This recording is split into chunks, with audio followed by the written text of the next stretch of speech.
আসসালামু আলাইকুম। এই পর্যায়ে আমরা দেখব লাইন চার্টের ব্যবহার। কিভাবে প্রশ্নটা হলো কিভাবে লাইন চার্ট ব্যবহার করে একজন ছাত্রের পরীক্ষার মার্কেট ট্রেন্ড আমরা দেখতে পারি। যেমন এখানে কিছু একটা ছাত্রের সাবজেক্টসগুলো দেওয়া আছে।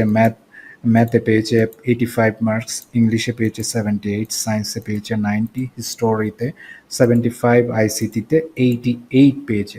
আমি সিনারি হলো আমি দেখতে চাই যে একজন ছাত্রের 5টি বিষয়ের মার্ক কেমন হয়েছে। মার্কের পরিবর্তনটা আমি মার্কেট ট্রেন্ড বা পরিবর্তনটা আমি দেখতে চাই। এইটাই হলো আমার গোল।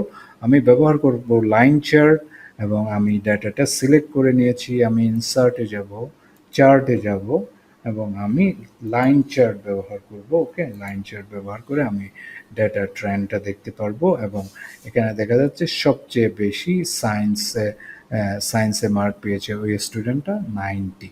ওকে, সবচেয়ে কম মার্ক পেয়েছে এখানে 75, যেটা হলো হিস্টোরি। এবং সায়েন্সের পরে সবচেয়ে বেশি মার্ক পেয়েছে এইটা হলো আইসিটিতে। আইসিটির পরের স্থান হলো এইটা যে ম্যাথে, ঠিক আছে। তারপর সায়েন্সের পর আইসিটি, আইসিটির পর ম্যাথ। ওকে, ম্যাথের পর সবচেয়ে ইংলিশে পেয়েছে 78 এবং সবচেয়ে কম মার্ক পেয়েছে হিস্টোরিতে, যেটা হলো 75। আশা করছি ট্রেন্ডটা বুঝতে পেরেছেন কিভাবে কাজগুলো হচ্ছে।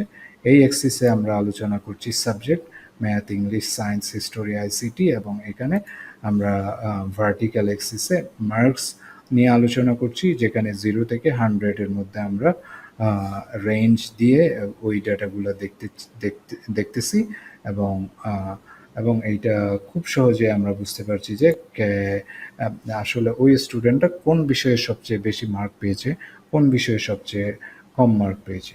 সো খুব ইজিলি এটা দেখা যায়। আশা করছি বুঝতে পেরেছেন কিভাবে কাজগুলো করতে হবে। নেক্সট ভিডিওতে দেখা হবে ইনশাল্লাহ। সে পর্যন্ত ভালো থাকুন। আসসালামু আলাইকুম।